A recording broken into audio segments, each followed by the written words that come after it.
Welcome to the Meso History, unraveling the untidy truths of the past. Like and subscribe. The theory paints a picture of a well-planned robbery executed by a close-knit group of local gangsters who knew how to operate in the city's underbelly. This theory explains some of the heist's stranger elements. The bizarre selection of art, for example, Rembrandt's, Vermeer, Chinese gouache, Napoleonic finial. They left behind the museum's most valuable painting, Titian's The Rape of Europa. This suggests a shopping list that was either poorly researched or based on personal preference, rather than pure market value. A crew of local mobsters might not have known the difference between a Titian and a Monet. They might have just grabbed what looked impressive or what they were specifically told to take, without understanding the full context of what they were leaving behind. The problem with this theory is that most of the key players are dead. George Reisfelder died in 1991, a year after the heist. Robert Guarente died of cancer in 2004. Carmelo Merlino died in prison in 2005. They took their secrets with them. While the FBI has stated they are confident these men were involved, without a confession or the recovery of the art, the theory remains just that, a theory. It is a compelling story, full of colorful underworld characters and plausible motives, but it is a story without a final chapter. The trail of evidence leads directly to the cemetery, leaving the biggest question unanswered. If they stole the art, where did it go? From the start, suspicion gathered around an inside job. The intruders knew the Dutch room, the guard rotation, the rhythms of the night. They moved directly where it mattered. They exploited gaps. No gallery cameras, one panic button. A city drained after St. Patrick's Day. Timing and knowledge suggested an insider. Attention fixed on Rick Abath, 23, the guard who buzzed them in.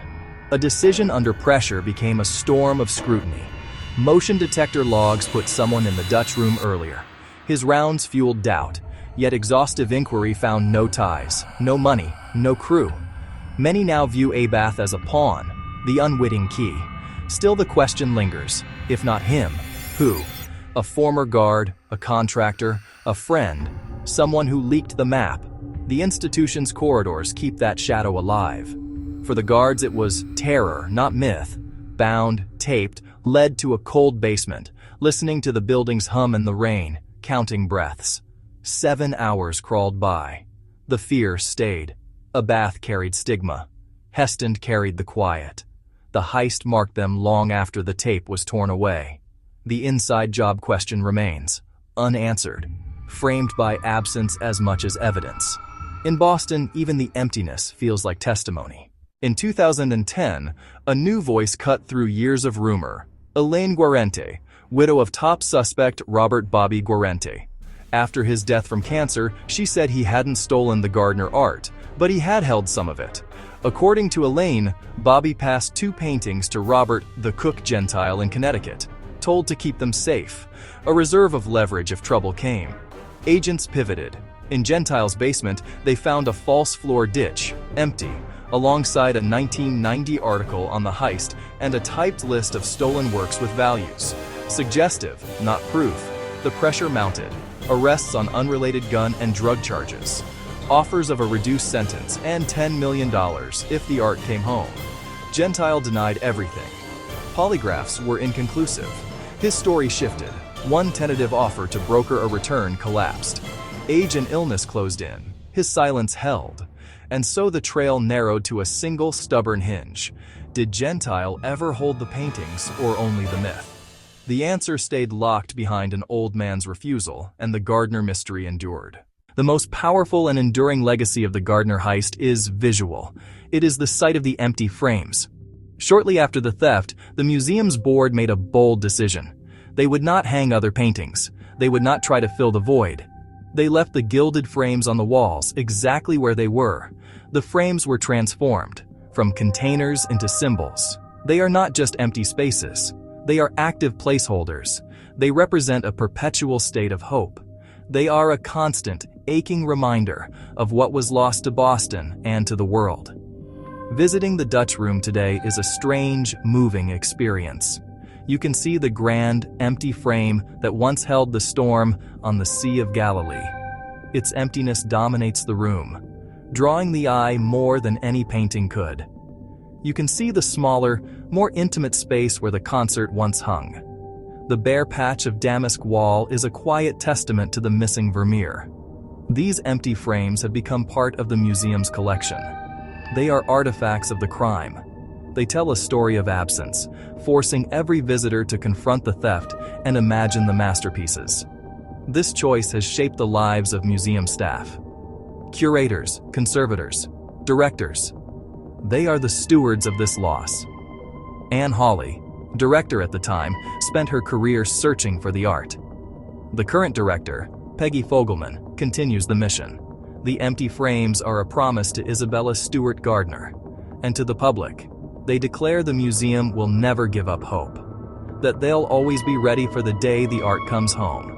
The legacy is a complex tapestry of theories, damaged lives, profound cultural loss. It's the story of mobsters who may have died with the secret. The story of guards whose lives were forever changed. The story of an institution that turned its wound into a memorial. The empty frames ensure the crime is never forgotten. They keep the mystery alive, asking, where is the art? Will it ever come back? The emptiness itself has become the final, haunting masterpiece. The story of the Gardner heist always returns to the same place. It returns to the quiet, hallowed halls of the museum in the dead of night. It returns to the grainy image of two men in police uniforms, their faces hidden by shadows and rain. Over 3 decades have passed since that night. Investigators have chased down thousands of leads. They have followed whispers into the darkest corners of the criminal underworld. They have pinned photos to corkboards and connected them with miles of red string. They have interviewed mobsters, widows, frightened guards. Yet, after all this time, the central mystery remains completely, stubbornly, and maddeningly unsolved. The thieves were never caught. The art was never found. The investigation has become a modern epic of frustration. The FBI has officially stated its confidence in identifying the culprits. Robert Guarente, Robert Gentile. The theory provides a compelling narrative. It offers a cast of characters and a plausible motive. However, it is a story without an ending, a conclusion built on circumstantial evidence and informant chatter. It has not led to the recovery of a single stolen piece. The trail of evidence grew cold long ago, leading only to graveyards and the fading memories of old men who chose to stay silent. The case remains open, a wound in the FBI's long history. The enduring power of the mystery lies in its unanswered questions. The narrative is full of holes that have been filled with speculation and folklore. Why did the thieves take what they took and leave more valuable pieces behind? Was it a sign of ignorance or a very specific coded shopping list? Did Rick Abath, the young guard, make an innocent mistake, or was he a willing accomplice in the crime of the century? And the most agonizing question of all, where is the art now? Is it hidden in a wall, buried in a backyard, or sitting in the vault of a private collector, seen only by a single pair of eyes? These questions keep the story alive, turning it from a simple crime into a modern legend. The thieves promised the guards they would hear from them in a year. That year came and went, followed by 30 more. The silence from the perpetrators has been absolute. They have become ghosts, faceless figures who stepped out of the rain, committed an impossible crime, and then vanished back into the night as if they never existed at all. Their 81 minutes of work inside the museum have created a legacy of questions that has lasted for decades. The mystery is no longer just about who did it, but about the very nature of loss and the way a story can take on a life of its own, growing larger and more complex with each passing year of silence. The final, lingering image of the Gardner heist is not of the thieves or the detectives. It is of the empty frames. They hang on the damask walls of the Dutch room like ghosts, holding the space for the masterpieces that are gone. This decision by the museum was an act of defiance, a refusal to move on and forget. The frames transform the rooms from mere galleries into memorials. They are a constant, silent vigil. They speak not only of the profound loss, but also of a stubborn, undying hope. They are a promise to the stolen art that its home is still waiting. They are a physical manifestation of a city. They are a physical manifestation of an art world that refuses to give up. This legacy of hope is a heavy burden. The reward for information leading to the art's recovery stands at $10 million, a staggering sum that has so far failed to break the code of silence. The art is likely too famous to ever be sold on the open market. Its only true value is in its return. This reward is a plea to a new generation. Children, grandchildren. A final desperate attempt to buy back a piece of history that was never for sale in the first place. The story ends where it began, inside the museum. The rooms are quiet now. Visitors walk through the galleries, their footsteps soft on the old floors.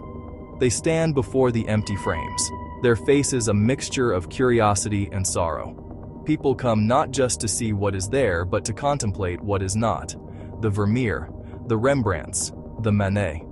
They have become legends, their beauty amplified by the tragedy of their disappearance. The museum has become a pilgrimage site for those fascinated by the great unresolved mystery, a place where art and crime are forever intertwined. The loss is permanent, the memory is eternal. Even if the paintings were returned tomorrow, scarred and damaged from their years in hiding, the story would never truly be over. The heist has become part of their history, another layer of varnish on their long existence. The empty frames serve as a haunting final statement. They remind us that beauty is fragile, that civilization is a thin veneer, and that some mysteries are not meant to be solved, but to be pondered.